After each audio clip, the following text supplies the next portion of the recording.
We're already at our last topic. So functional programming in C++, in particular the use of that std function type and lambda expressions. I'm going to go ask our new friend, and I'm going to miss our new friend after this series is over. So I'm going to ask our new friend for exercises, and just like many of the recent topics have been, I wouldn't be surprised if it completely misses the point. I want some practice using the functional features of C++20, such as std function and lambda expressions. And yes, this is written in a very sort of careful way because there are lots of uses of functional features, and I wanted to know which ones we're using in this course. Can you generate 3 programming exercises involving those features? Provide starter code for each one, and don't show me the solution. Certainly. Okay, we'll see what it comes up with here. Function composition. Yep, that sounds about right. Oh, and this is especially interesting because this reminds me of something in the lecture videos. And then exercise 2, filter with lambda. Okay, that looks good. Exercise 3, oh, I hate this word, but yes, this is a word. Memoization.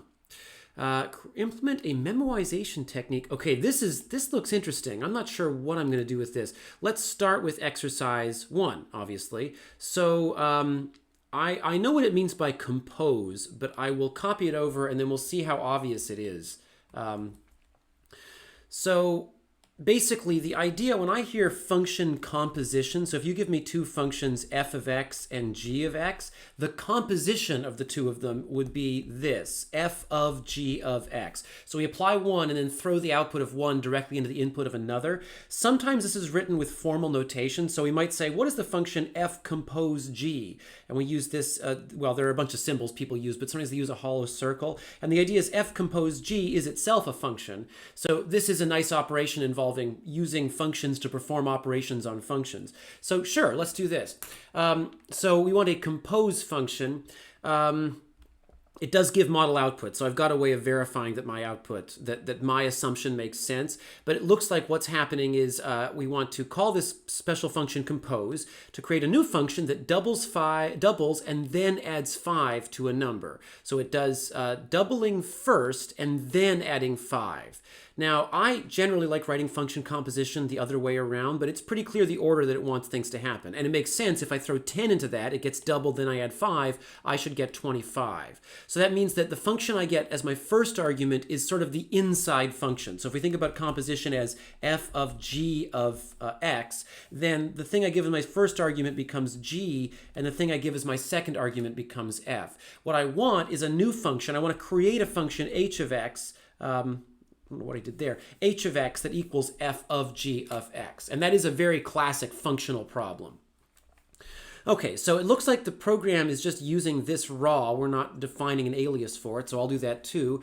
It takes a function, let's see, we'll call it compose. It takes one function that takes an int, returns an int, and I'm going to call this inner, just to make it really obvious to me, outer. So what I want is I want to create a new function, let's call it h of x, that evaluates to outer of inner of x. So I want one function that does all of that stuff. And of course, this is a good use for a lambda expression. So I'm going to use auto for this. Yeah, auto's fine. Auto result equals, it's going to be a lambda expression. It's going to take a value x. And actually, I have to be careful. I need to use my 2 functions, inner and outer, in this. So I have to put them, I have to capture them. I'm going to capture them by value. I really like how this video, like this exercise, is pretty much picking up on where the last exercise in the lecture video sequence left off, the exercise on both. This is sort of in the same vein as that. And then, let's see, that function is going to take the parameter x. It's going to call outer. So I'm going to return outer of inner of x. And that's it. And we'll see if that works.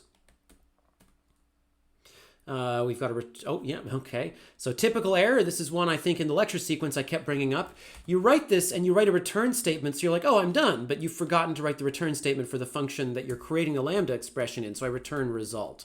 We'll see if that works. Okay, practice functional, and it gives me the value 25. What can I do to, what else? I'm going to ask ChatGPT for more test cases. Can you write some extra test cases for exercise 1? Certainly. Let's see what it comes up with here.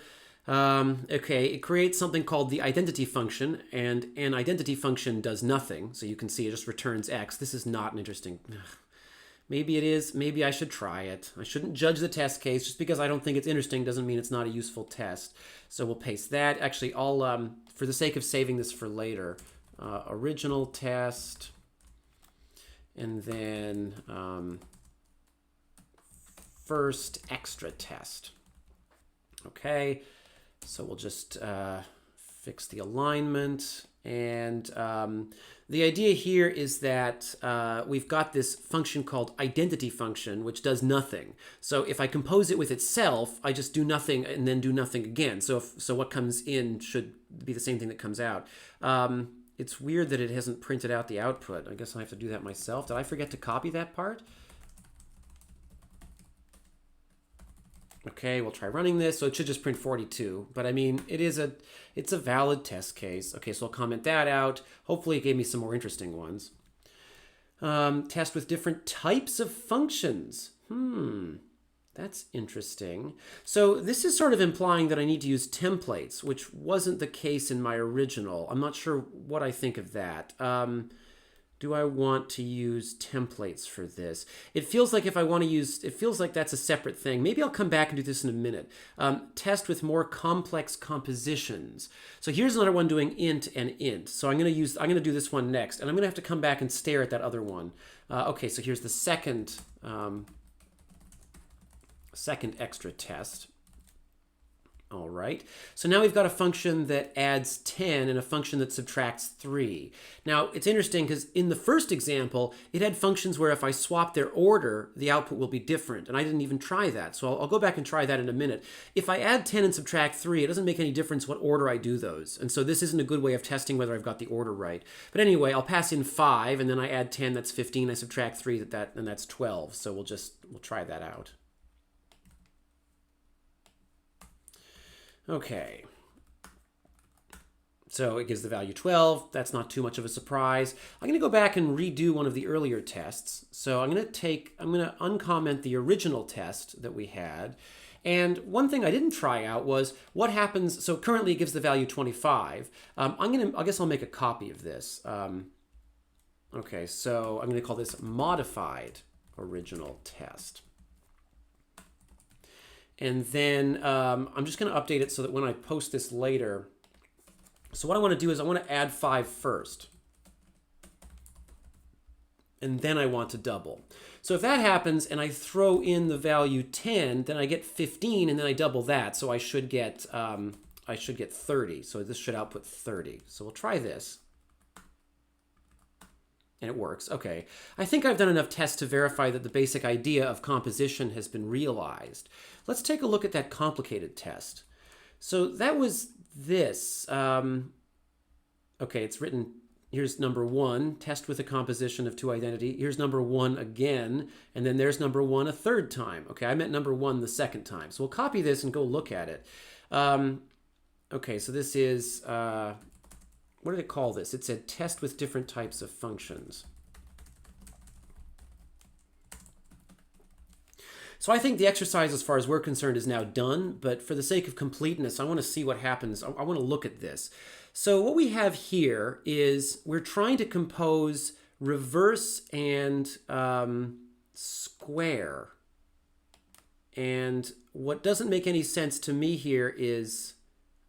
how exactly is it that I'm expected to do this with a number? Yeah, so that doesn't make any sense at all. If I try compiling this, yeah, I guess if I compile it, it's going to give me an error, but the error is going to be because compose doesn't take the right types of functions. But hey, you out there watching this, does this make any sense to you? So what we're trying to do is take this function that squares something, a double, and then take the result of that and throw it into a function that takes a string. I shouldn't be allowed to do that. That doesn't make any sense. Like, how do I take a double and feed it into a function that takes a string? Yeah, I mean, I could write a function that takes a double and returns a string, but I don't have that. I've got a function that takes a double and returns a double, and then I take that double and put it into reverse. That doesn't make any sense.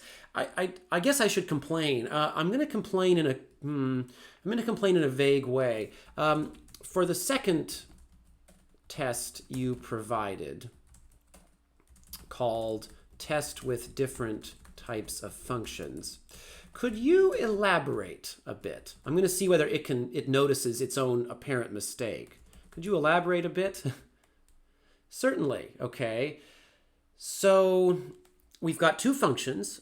We've got one that takes a double and returns the square of that double. Then we've got a function that takes a string and reverses it. Yes, I know that part. The question is, how can I work? How can I combine these two things? One thing that does only doubles, one thing that does only strings. So I define two lambda functions. We test, yeah, this is describing how the test works. Maybe I'll ask it for its solution.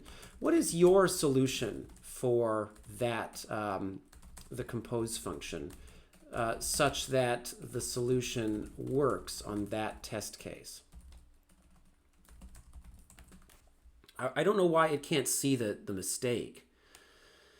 Okay, so let's take a look. It's generated a lambda.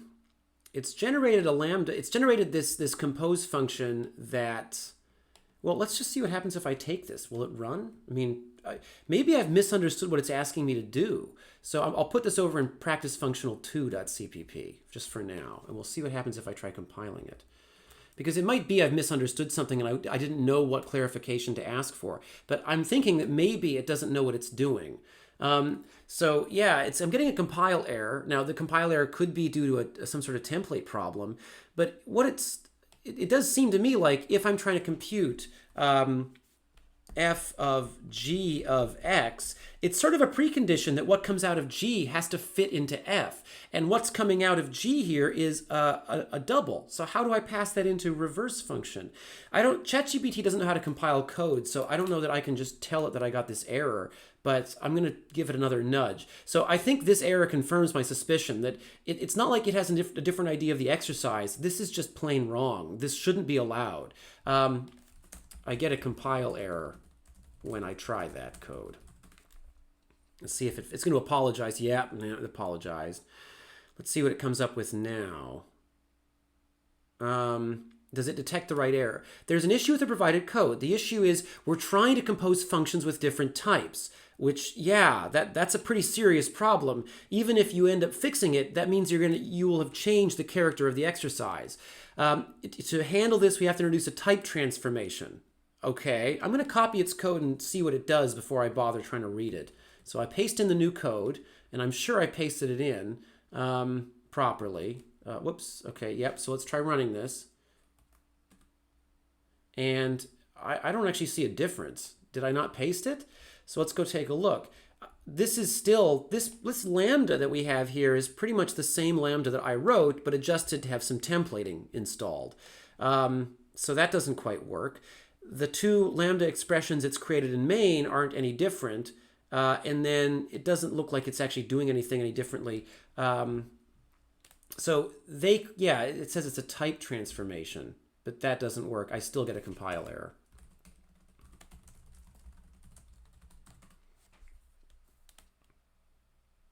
You apologize again.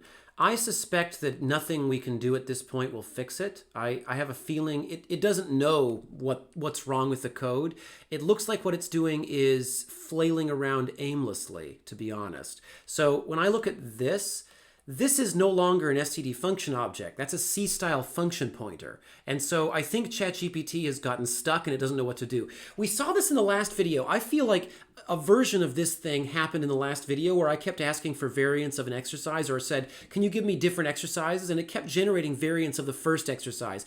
It doesn't know how to fix my problem. It's just trying all the different variations it can think of in the hopes that one of them happens to work.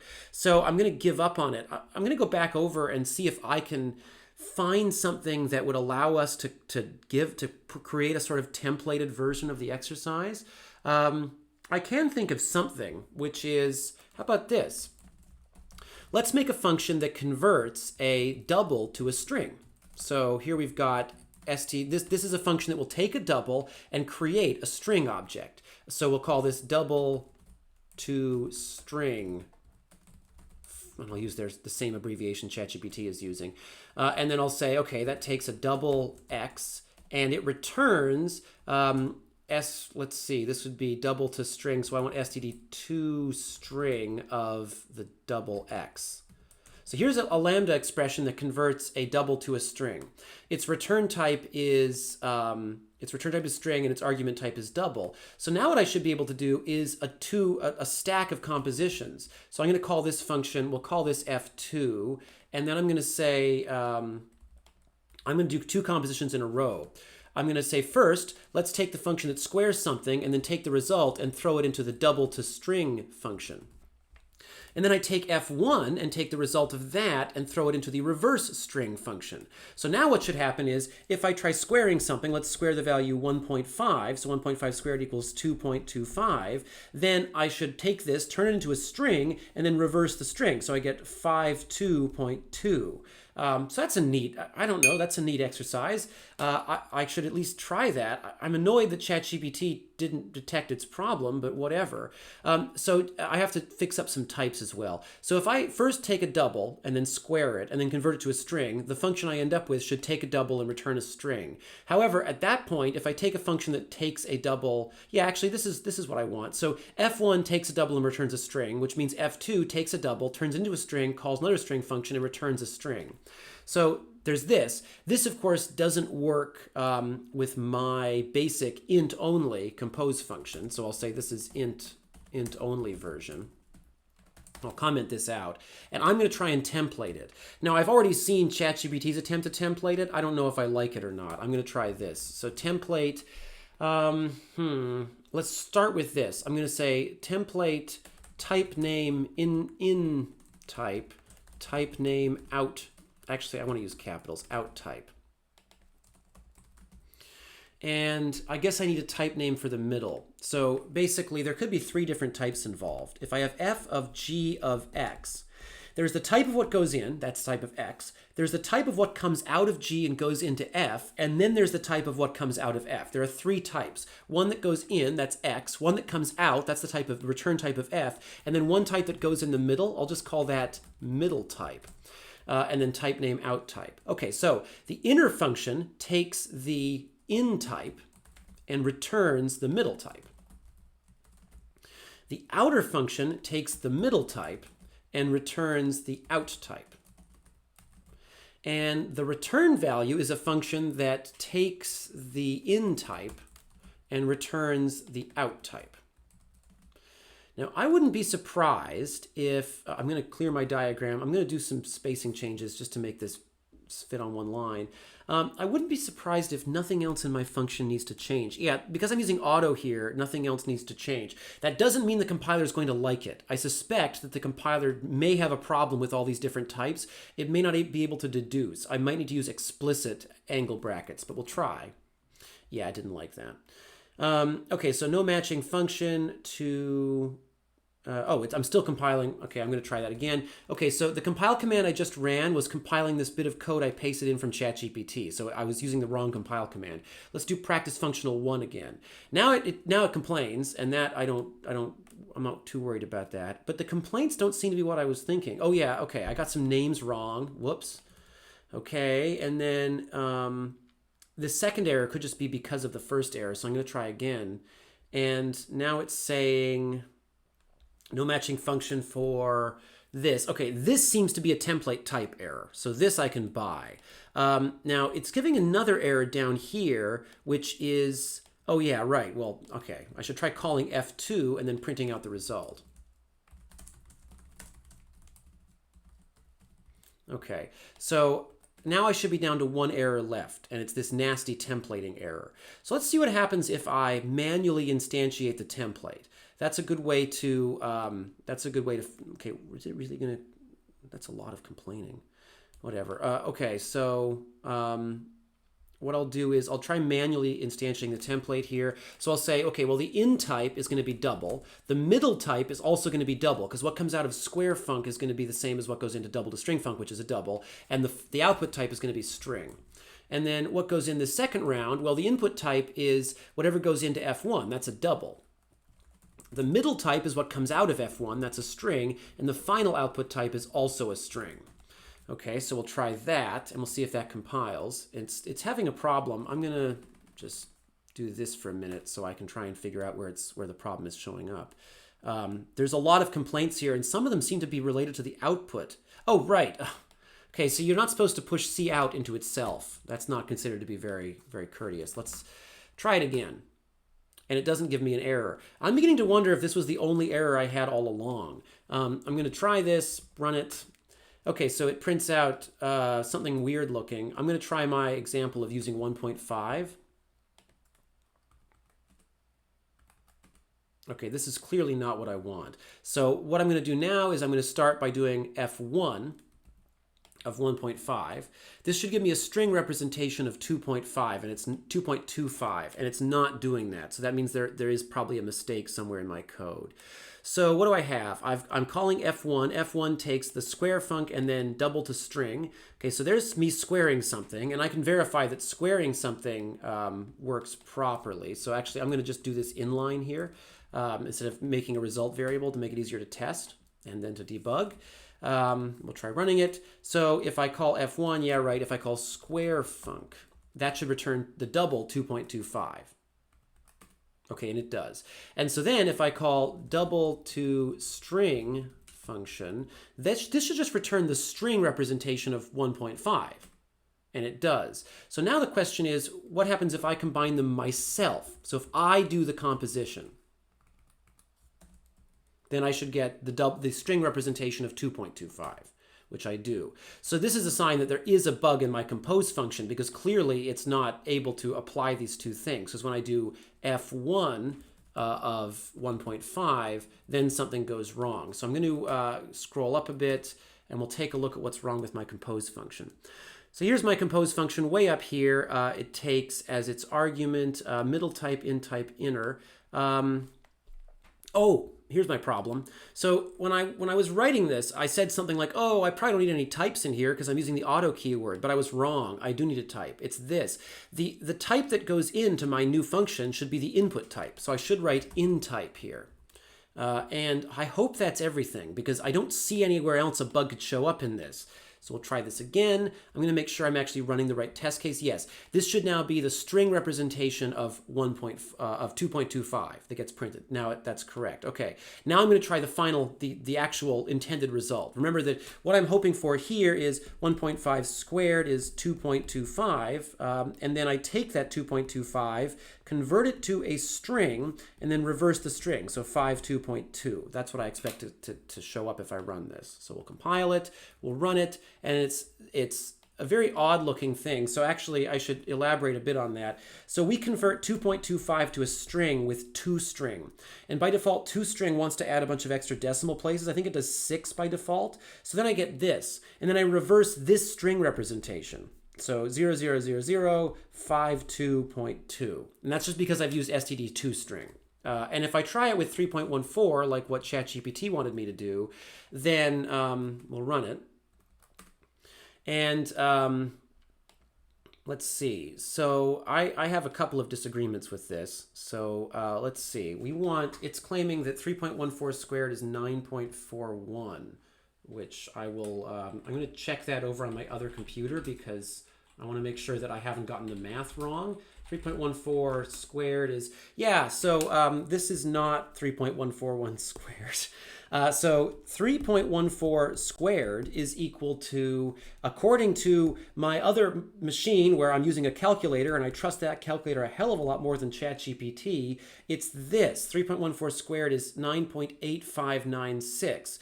If I then turn that into a string with 6 decimal places, I get this. If I then reverse it, I get 0069 58.9, which is what I have. So once again, we can see that ChatGPT can't do math, but we knew that. Okay. The other thing I will observe is that ChatGPT can't do functional programming because it wasn't able to create a version of this problem that made any sense whatsoever. I was able to sort of salvage it, but that was only after making quite a few assumptions. So I'll keep this. I'll post the version with even this stuff included because why not? The original exercise, though, was to write this integer-only version, the one up here. I mean, we should know that we can combine templates and functional programming, and we should be able to do it, but this is not the best exercise to try that out. All right, whatever. ChatGPT gave us some good inspiration there. Let's go and ask it for another exercise and see what it comes up with. Okay, actually, I'm going to ask it about exercise. I'm just going to go look at the other exercises it made up earlier. I already asked it for 3 of them.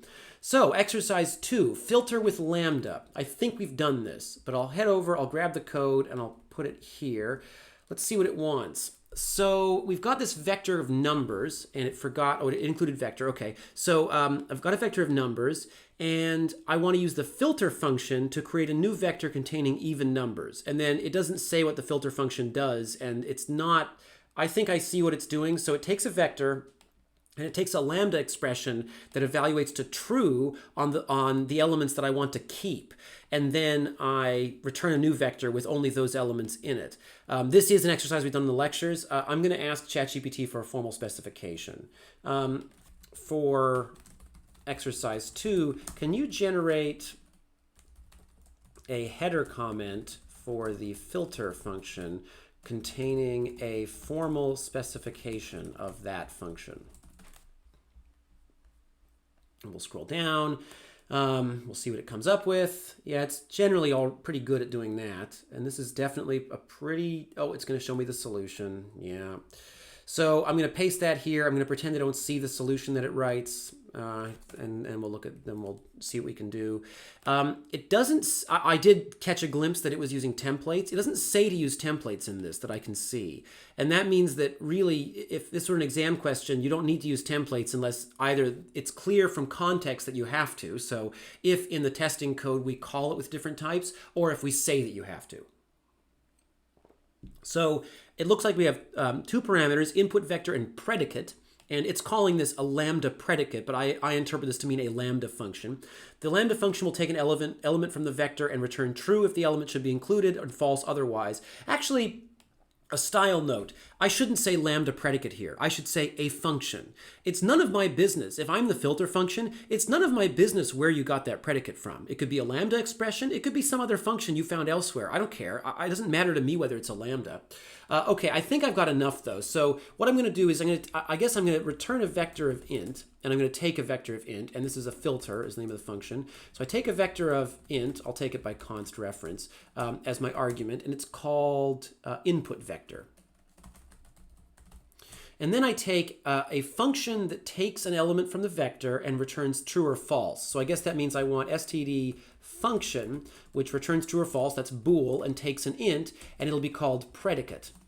And then I'm going to return a new vector, so I'll go ahead and make a new vector, std vector of int, and we'll call that result.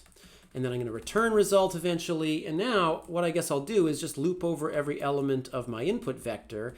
And for each element, I'm going to ask if the predicate holds. So if predicate of x, then I want to add I'm going to result.pushback of x. I think that's what it wants. We'll just see if it compiles the way I've written it. I'll go grab that compile command for practice functional 2 that I was using earlier. It's quite a ways up. There it is. Now it looks like it works, or it looks like it compiles, practice functional 2. Yeah, I think that's what it wanted. Okay, so 1, 2, 3, 4, 5, 6, 7, 8, 9, 10, and the predicate it comes up with is even numbers, to keep the even numbers only. Now, we've done this. This has shown up a few times in exercises that we've done, so I won't do too much more testing. Let's just try... The fact that all these values are in order certainly is worrying. So I'm going to add some values that aren't in order here. So we'll do 116 at the beginning, then 111, then 1870, I guess. And we'll just make sure those show up. And they do. That looks fine. I wonder, though, I sort of want to play around with the idea of making a templated version. So I'm going to ask it to generate...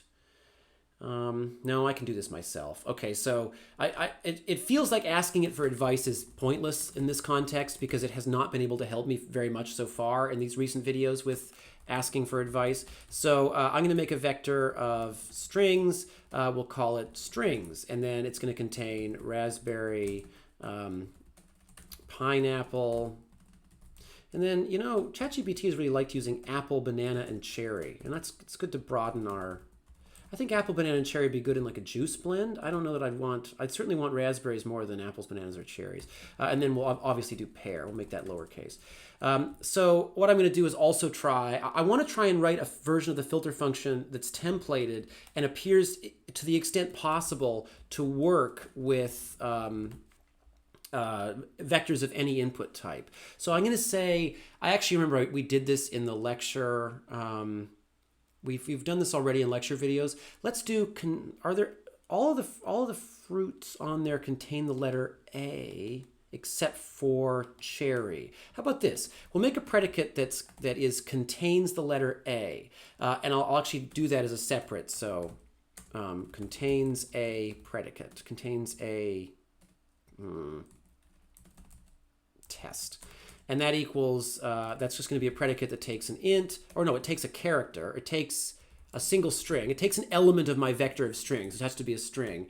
And we're just going to return true if it contains the letter A. So for each character in the string, if C is equal to the letter A, or even the uppercase letter A, then return true. And I'll add some curly brackets because I know you might be uneasy looking at all these nested layers of stuff with no curly brackets.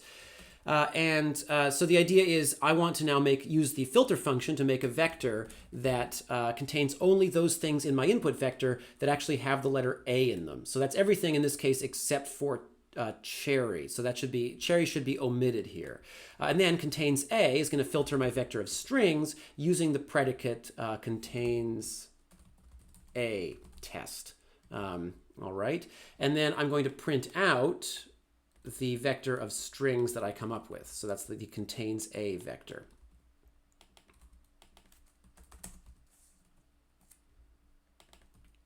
And we'll just get rid of ChatGPT's comments. Now, this is not going to compile. And the reason it's not going to compile is pretty simple. It's going to say, I'm sorry, you're giving me a vector. Oh, and there's also a colon somewhere there shouldn't be.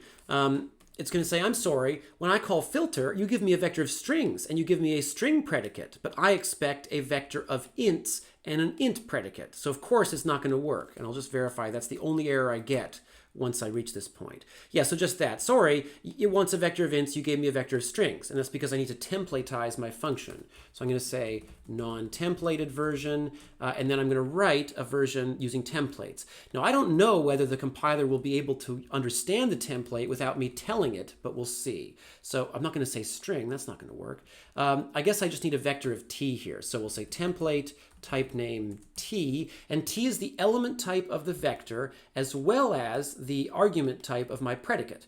And then did I make any typing mistakes here? I think that's all of them, but I did make a mistake last time. So we'll try this out. And it's still upset. Okay, so what is it upset about this time? Okay, no matching call. So now it's giving errors for both of them. And I think what's happening is it doesn't quite know what to do with that type T. So I think if I say filter of int here and filter of string down here, I think then it will work. And if it doesn't, it means I've made some mistake in my template definition, so it does. So I think here is a case where the compiler just couldn't figure out what I meant. So although I had a correct function, so the function would have gotten the marks, it's not our fault, or it's something we don't worry about as much in this course. What rules does the compiler use to figure out what the type T is? We've noticed that sometimes it figures it out and sometimes it doesn't, and here it didn't, so I had to tell it explicitly. I consider that not to be my fault, but to be the compiler's fault. So the fact that I need a little bit of help, no big deal, but not something that I could have worked around in advance. If I run this, notice how it omits the word cherry because that doesn't have letter A. It only keeps the words that do have the letter A. Okay, that exercise is now done and templated. So we've done it in two different ways. Let's go back and ask ChatGPT for another. Actually, wait, no. Go and do the third exercise it originally suggested. The one that was called Memoize. Here it is, exercise 3, memoization. I'm wondering, returns a memoized version of that function. This is not well specified. So I'll paste it in and I can talk a bit about what the word memoize means. So I hate the word memoize. I never want to use the word memoize. The idea basically is that sometimes you find yourself calling a function over and over again during the course of a program, and the function may not be fast. Now, this is an implementation of a function to compute Fibonacci numbers, to the best of my knowledge. I mean, it looks like it is. If it's incorrect, I don't know. I can't see a bug in it. This function computes Fibonacci numbers, and let's try out an experiment here. So what I'm going to do is I'm going to try not using this special function we're creating here. I'm going to try just printing all the Fibonacci numbers directly with the function. So basically I iterate from 0 up to 10 and I print out Fibonacci sub I. And we'll try running this and we can illustrate a reason why this is a useful exercise to do. Although this is not the way I would do it. It's complaining about, oh, that's interesting. This is actually not going to compile. Yeah, okay. So ChatGPT has written me something that doesn't compile here. I'm trying to think of the easiest way to fix that. I'm actually going to make this not a lambda. I'm just going to do this, compute Fibonacci. And I'm going to write my own compute Fibonacci function. I'm going to use the same, I'm going to do it the same way ChatGPT did it, but I'm not going to bother with a lambda.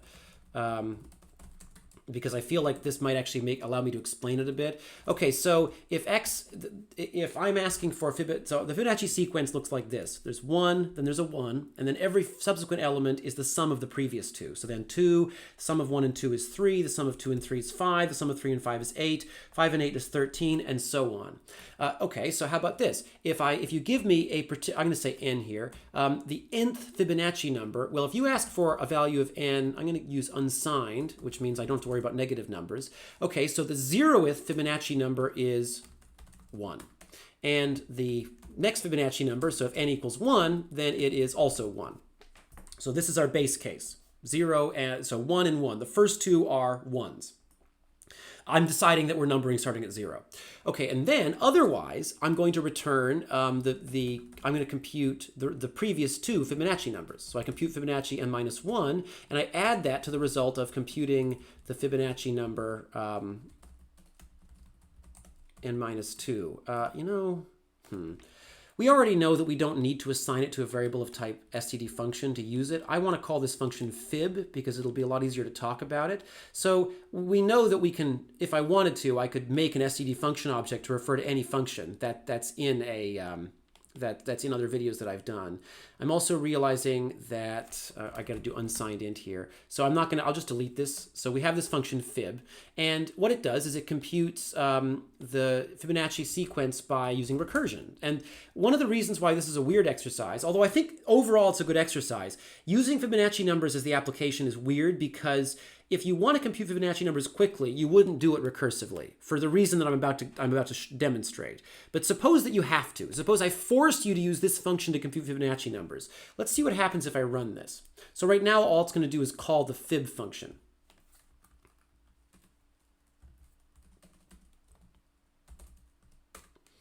And it's able to do it. Great. So there's the 10th Fibonacci number is 89. Let's have it go up to 20. And then we'll sit and wait. We'll try it and see if we have to sit and wait. Okay, that works fine. Let's have it go up to 40. And I'm very confident that eventually I'll be able to prove a point. Notice how it suddenly got a bit slow. Let's go up to 100. And it's getting slower and slower and slower and slower and slower. And actually, I'll bet that if you were to measure the amount of time it takes, each number in the sequence is taking almost twice as long as the one before it. So it took 1 second, and then it's taking about 1.5 or 2 seconds, then about 3.5 or 4 seconds, then like 6 seconds, and then 12 seconds, and so on. It's almost doubling, not quite, but almost doubling at each step. We could do that scientifically. It looks like it slows down around 40 or so. Let's have it count to 45, and then run that. Okay, so it takes, and you can see it's getting slower and slower. And for the sake of this, it looks like it gets slow enough around 42 that we can maybe prove my point. I'm going to have it count to 41 and then do it. We'll run this. It's taking, I don't know, 2 or 3 seconds. We can also actually ask how long it takes by running time. If I put the word time in front of any command, it tells me how long that command took once the command is finished. So I do that, I wait for it to finish. It takes 2.9 seconds. Let's have it go up to 42. So, whoops, okay. It took 2.9 seconds if I was going up to 41. I'm going to recompile and have it go to 42. And it didn't time it. Okay, damn it. Okay, try it again. So 2.9 seconds to go to 41. And it took 4.8 seconds to go to 42. Let's just keep a list here. So to go up to 41, it took 2.997 seconds. To go up to 42, it took 4.834 seconds. And I'm saying going up to 42. It also computed everything up to and including 41. So all of the extra time between 2.9 and 4.8, the additional almost 2 seconds, that's just to compute one value, Fibonacci 42. What about 43?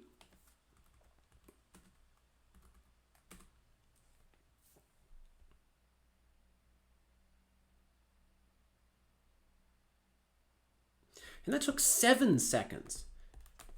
So it looks like computing just one extra number takes longer and longer the more that I compute. 42 took about 2 seconds longer than 41, but 43 took almost, I don't know, 2.5 or 3, not quite 3 seconds, about 2.5 seconds longer than 42. We'll do one more just to prove my point. What I'm really observing is it appears as if as the numbers get larger and larger, that the function's job gets harder and harder, almost exponentially. It's taking almost twice as long to generate a number as I generate one more in the sequence. And to go up to 44, it takes 12.4 seconds. So just to generate that one extra value after 43, it's taking, what, 5 more seconds. So almost the entire time, maybe 40%, 35 or 40% of the running time is just spent on the last value in the sequence. And you can see how this could be a problem. So now the question is, why is that happening? And the answer is because we're repeating a huge amount of work. And the reason, and if you've ever seen how to compute Fibonacci numbers, like in, I don't know, like lab number 2 of CSE 111, there's a way of doing it with a for loop that's way faster than this, once you see what's wrong with this. And this is a case where the recursion has a downside.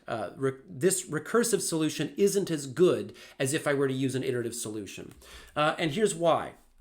So suppose I'm just going to use f to denote a Fibonacci number. Suppose I want f of, I'm going to write it down here. Suppose I want f of 43. Okay, how do I get that? Well, I have to first ask for f of 42, and then I have to ask for f of 41. Okay, but how do I get f of 42? Well, first I have to ask for f of 41 and also f of 40. How do I get f of 41? Over here, I have to ask for f of 40 and f of 39. And each of these happens in a vacuum. And maybe you can see how this is going to result in a lot of work being repeated. I ask for f of 41. I do the entire calculation going all the way down for f of 41 over here.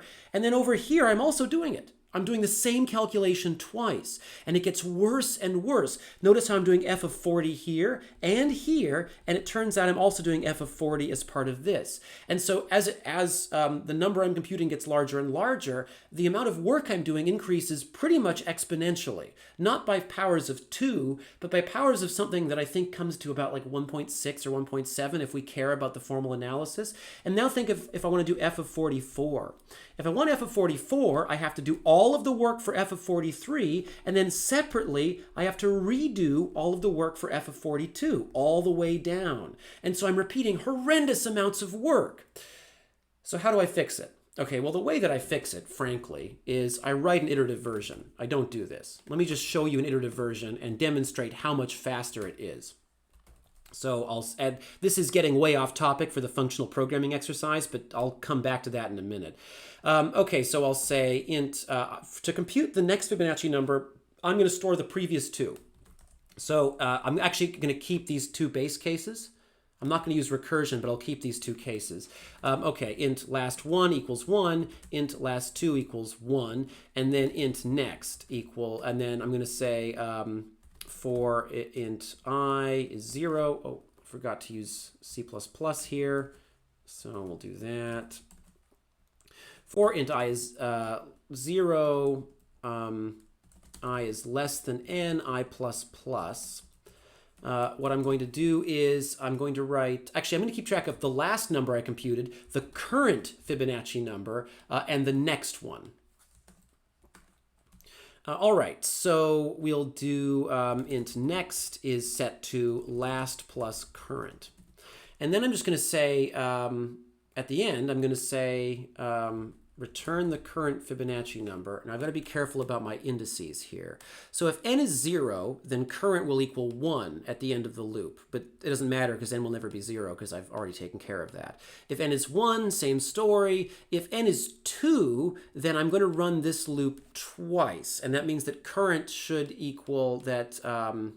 I may need to adjust this index and start counting a little bit later. I'll just deal with that in a second. So I compute the next number, and then I said, okay, the last number is the current one, and the current one is the next one.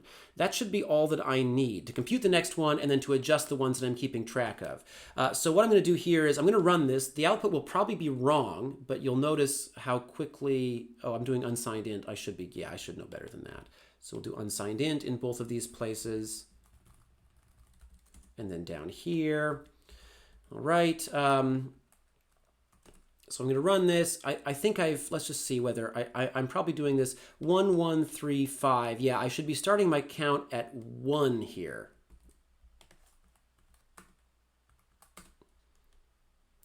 One, 1, 2, 3, 5, 8, 13. That looks good. Okay, so this was just a matter of keeping track of where my loop starts and ends. And if I go down here now, let's try computing up to 100. And it's still complaining. What did I do? Oh, I forgot an unsigned. There we go. Okay, we'll fix that compile error. I'm now going up to computing the 100th, or actually I'm computing 101 Fibonacci numbers. I'm starting at the 0th and going up to the 100th. Let's run it and time it. It takes 0.006 seconds. Of course, I actually the numbers get so big, integers actually overflow, but let's compute up until the first value where it doesn't overflow. That would be actually around 45. Let's go up to 45. Remember, it took 12 seconds if I was doing it before. And here it takes 0.004 because what I have is an absolutely straightforward for loop. So it's doing very little work. It's doing a pretty normal amount of work, and it is not repeating work. Okay, so there's that. Now, that's how you actually compute Fibonacci numbers quickly. That's one of the reasons why when it comes time to teach recursion, I don't like using Fibonacci numbers as an example because they're not a good use of recursion. We should just do it iteratively. Recursion's great, but it's not a panacea. Now, let's say I'm using my recursive solution that is very slow. So go back to 44, we'll run this again. We'll let it run to remind ourselves that it takes a really long time. I'm going to have a refreshment over on the side here. It's very refreshing. I'm still waiting. I'm going to have a second sip of my refreshment. It's not as refreshing the second time through, but it's still very refreshing. So 12 seconds. That's 12 seconds I'm never going to get back. The question basically, I think, the original exercise, if you remember a long time ago, we were doing a functional programming exercise. The original exercise was to write something. I'm going to do unsigned int. I'm going to use unsigned int for all the types here. Was to write this thing called Memoize. And apparently its signature is to take a function which takes an unsigned int as its argument and return one. And we'll do, to create a Memoize version of the Fibonacci function. So we take this, I take a function f. Here is what the idea behind memoization is. I hate the word memoize, but it's a useful concept. It is to, what if I made a version of this function that says, hey, it takes a long time to compute this fib function. So what I'm going to do is I'm going to keep a map around. You can see the ChatGPT even hinted to me that I might need unordered map. I'm going to keep an unordered map around called saved values. And before I compute anything, I am going to ask, oh, unordered map, whoops, this is an unordered map that goes from unsigned int to unsigned int. And before I compute anything, I'm going to say, look, if my saved values contains the value of n, then just go and return that. So then return saved values at index n. And otherwise, what I'm going to do is I'm going to compute the next value, so unsigned int value, and I'm going to add it to my saved value map equals value. And I can show this off. So before I write Memoize, I can show this off, return value. There's one quirk I have to consider, which is that I want the saved values map to persist. I want it to have values that are saved over the entire lifetime of the program. So what I'll do is I'll put it here as a global variable. This is a bad idea. I'm going to fix this in a minute, though. I just want to show off that my solution is helpful, this memoizing idea. The word memoize basically means, hey, when you compute something that's complicated, that takes a long time, why not make a copy of it, save it somewhere so you can easily get it later? Write down a memo, I guess, to yourself to remember it. So memo is the same root word as memory. And then I'll run this. What is it going to complain about? Narrowing, oh, whoops, I should this be returning unsigned int. I've gotten myself into quite a bit of trouble with unsigned int here in this exercise, so we'll clear it. There we go. This warning is just because I haven't written this function yet, so I'll run this and we'll time it again. And it takes 0.004 seconds. And we can stare at the result, but I think the result is correct. So the reason it's so fast is because now, instead of repeating all the work at every step, instead, what I do is when I do the work, I save it. So that way, I can just get that work back later, and I don't have to do it again. I don't have to recompute it. Now, this is a bit dangerous because I do run the risk of running out of memory. I could fill this map up with so many values that I'm now wasting lots of memory, but this is a good technique as a trade-off when you've got these functions that are really expensive computationally. Okay, a couple of fixes. One, I need this thing to continue to exist. Even if the function ends, but I don't want it to be a global variable. So if I put it in here, it's going to be slow again. And the reason is because every time I start the function, I make up a new map and it's empty, which means I don't get to save anything. What I want is a map that continues to exist forever, but isn't a global variable. We've already seen that global variables are bad because somebody could come and modify them. They could screw around with this. There's an option, and I think last time we needed this technique, it was when we needed the same keyword, actually. It was when we were talking about classes. The same keyword solved our problem there. It's the keyword static. So if I declare a variable inside of a function to be static, what I'm saying is I want this variable to exist forever. I do not want it to be scoped inside of the function. Or I don't want it to live as long as the scope. This static variable lives inside of the function, so it can only be seen from inside the function scope, but its lifespan isn't defined by the function. Every time I call fib, the variable's saved values refers to the same shared map. So I'm going to try that. And that's the best of both worlds. It is a variable with a global lifespan, but it's not globally accessible. And we can see we're back to having a really fast solution. So memoizing is where I create a map that's my property, that belongs to the function, and saves values so I don't have to recompute them next time. So what's the exercise? When are we going to get to the damn exercise? The exercise is, suppose I've already written the function to not use memoizing. Can I use functional programming to do that for me, to take any function you give me and wrap it up to remember its own values? And I think we can. And this is pretty challenging because how I create that global variable, that's going to be something I have to think carefully about. All right, so I think what we'll do here is first we're going to create auto result equals. It's going to be a lambda function. It's going to need access to f. It takes unsigned int x, and it does the following, as a mock-up at least. I'm going to say if the value of x, if saved values.contains x, well then I'm going to return saved values of x. Now the question is, where am I getting my saved values map from? And then I'm going to say, let's see, otherwise I'm going to return f of x. This is what I want. And here I'm going to now write memoized fib and then do this. So now the problem is, where do I get my saved values map? It really isn't appropriate to get my saved values, to have my saved values map be a variable belonging to the memoize function. And I can show you why. So suppose it is. So std unordered map takes unsigned int to unsigned int, and we'll call it saved values. If I do this, the code will work if I make this a static variable, because I want the map to exist forever. I want it to exist as long as anybody could call this function. I don't have a return statement, whoops, so return result. Okay, so I'll compile again, I'll run this, and it's still slow. Let me just make sure that it's slow for a good reason here. Oh yeah, okay. So it is, I think, running my function, but it's slow because I haven't actually done the exercise. So if the value is in my saved value map, return the saved copy. Otherwise, I have to save a copy. So unsigned int value, and then set that to f of x, and then I'm going to add that to saved values. So I'm going to say saved values x equals value, and then return value. Okay, so we'll try this out, and I think it should be memoizing successfully here. No, it's still slow. Oh, yeah, okay. There's one other issue. Actually, wait a minute. Why is that not complaining? That's weird. So I'm not capturing my saved values map. And it seems to me as if that's a problem. I'm not sure why I didn't give a compiler error for that. Oh, okay, yeah, fine. I'm going to make this a global variable again just to see as my part of my debugging process. I agree. I sort of understand why it's complaining there, because the thing I'm capturing isn't actually property of the function. It's not something that's going to live and die with the scope. I still shouldn't use the capture there.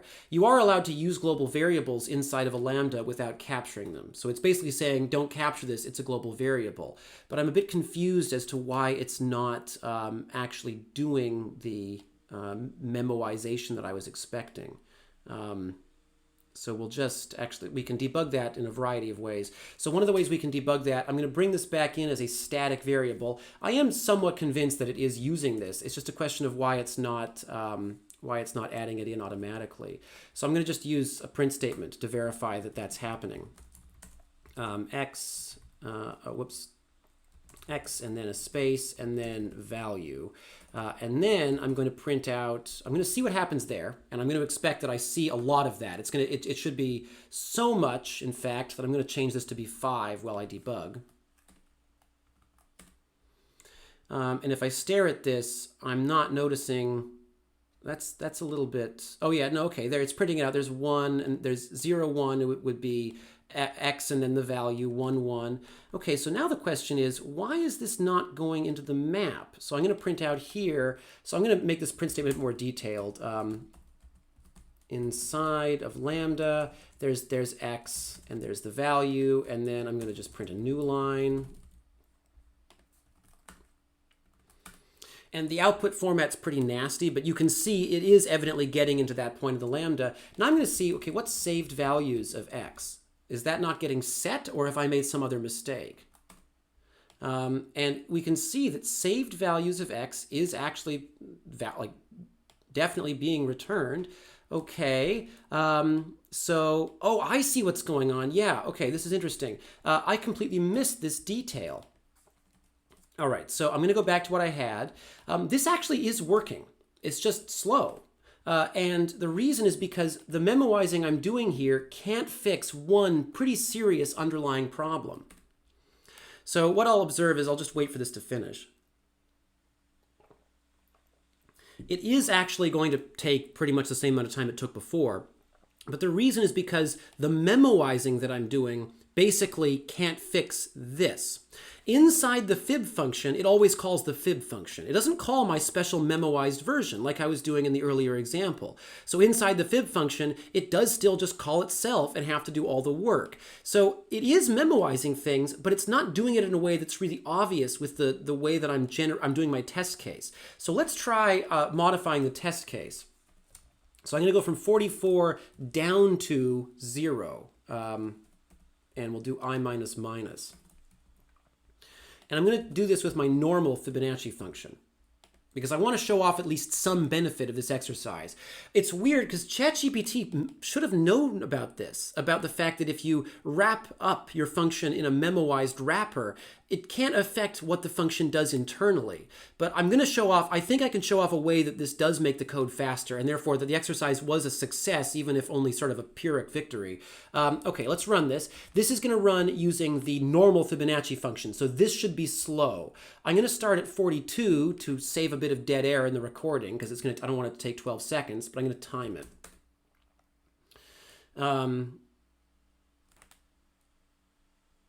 So notice how it's going to do 44 again. Whoops.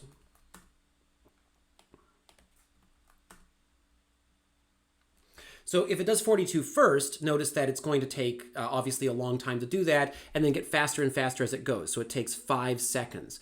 But let's now try just computing 42 a couple of times. So we know 42 takes a long time. So let's do, or even better, let's go from 42 down to 0.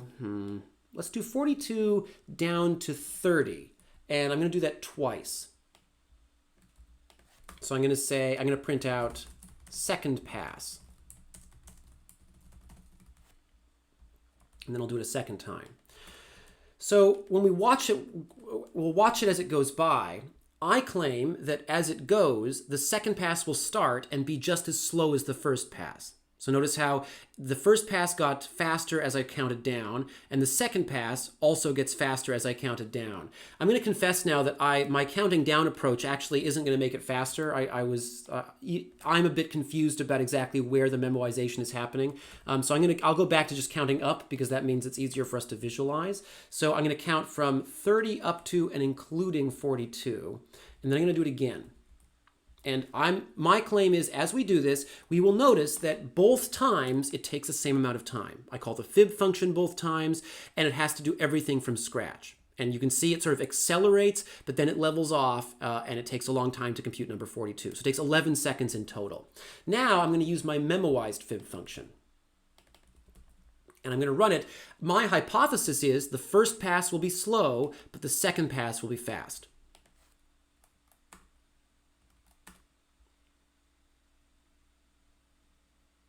There's the first pass ending, and you can see the second pass just went right by instantly, and it took 5 seconds, not 11.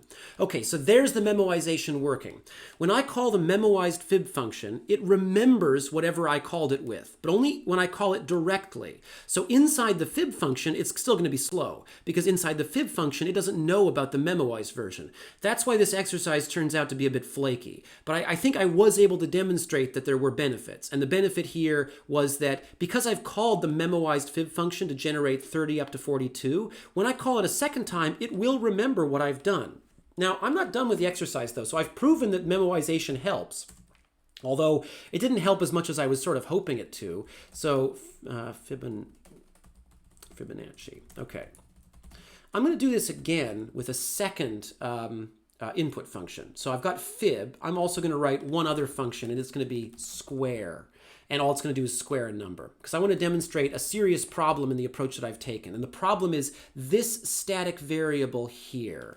Okay, so there's square. I'm going to make a memoized version of square, and I'm going to compute that twice. And then I'm going to test both versions with the square one. I'll do the square one second. So, okay. And of course, we don't expect the square one to be slow. It'll be fast no matter how we do it, memoized or not. I just want to demonstrate a serious problem with my logic. Okay, so we'll save this. We'll run it, and the Fibonacci numbers will take a while. So we get up to the beginning of pass 2, and then it's going to rocket through everything else. But we'll notice a pretty serious problem. I'm going to put the terminal to be full-sized. So, okay, what is the value of, well, I guess for this debugging, for the purposes of debugging this, let's not do Fibonacci numbers 30 through 42 again. The problem is still showing here because 30 squared is not this number. This is the 30th Fibonacci number, which means this is incorrect. The question is why? So I'm going to go back to going from 0 up to 10 because I know what 10 squared is, and so do you.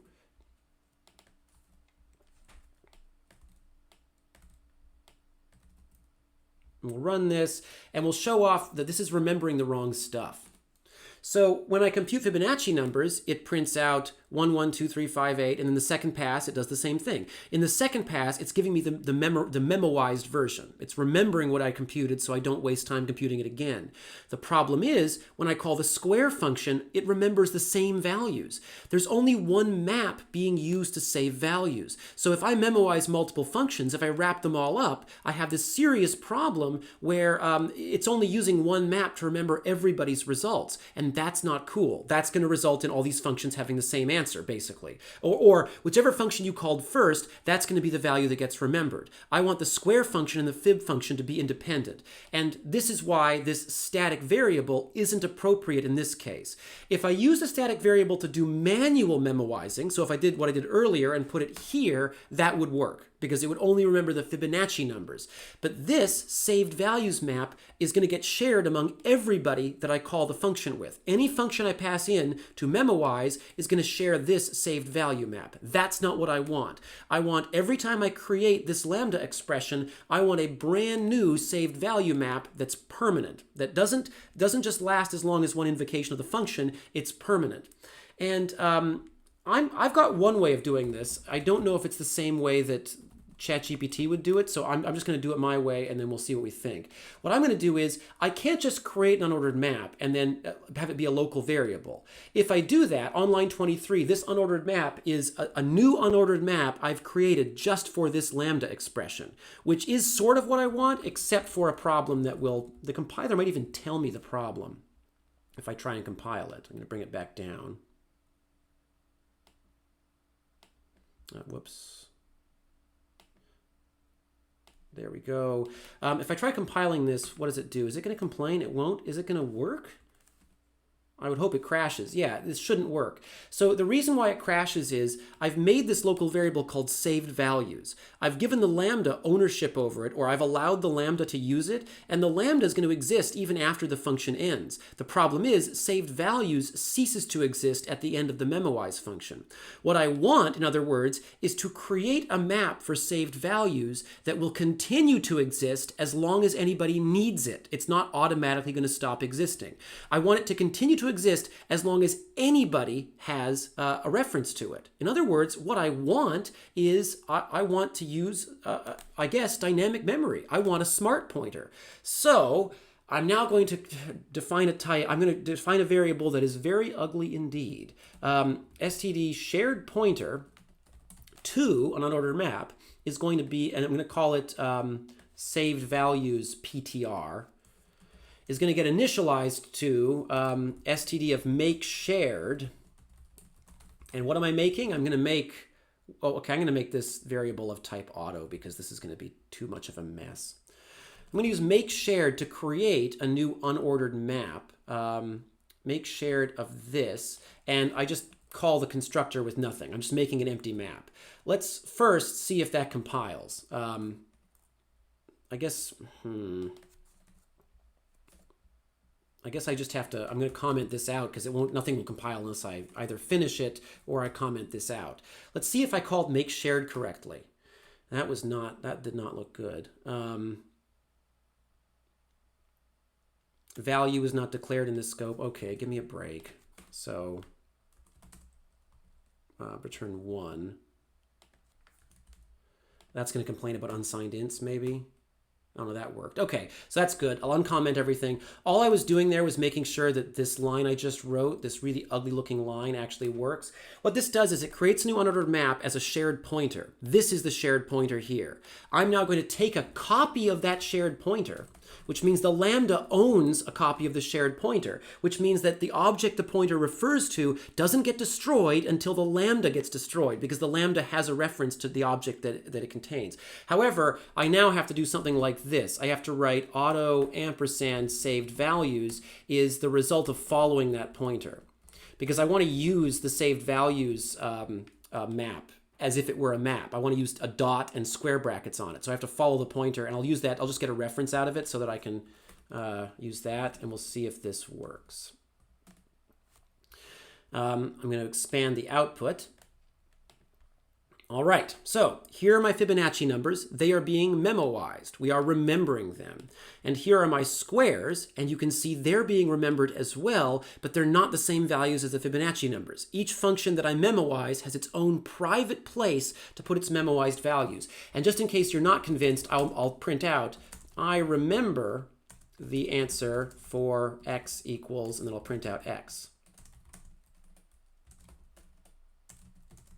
The answer is, and then I print out saved values.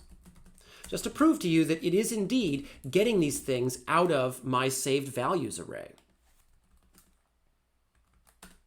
And there it is. It makes a mess of the output, but I think I've proven my point. You can see how the first time I call Fibonacci, it just calls the regular function. The second time, it remembers the answer. The first time I call square, it computes the actual value. The second time, it remembers the answer. And each of these, by calling the memoize function, I've packaged up each of my base functions, fib and square, so that the values get remembered, and they're remembered in a private location, a location that is created specifically as part of creating the lambda, and a location that lives on even after the function that creates it ends.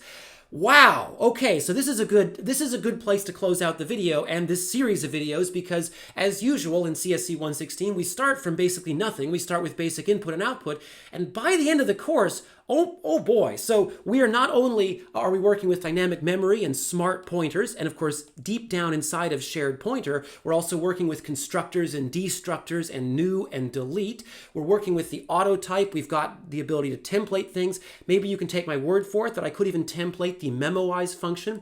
And we've got functions that take functions and use them to create other functions. So there we go. Now, ChatGPT didn't give me all of this, but it did suggest that I write a memoize function. And I'm sort of grateful to my new friend for doing that. It sounds like it's sort of figured out the 116 way of life over this sequence of videos.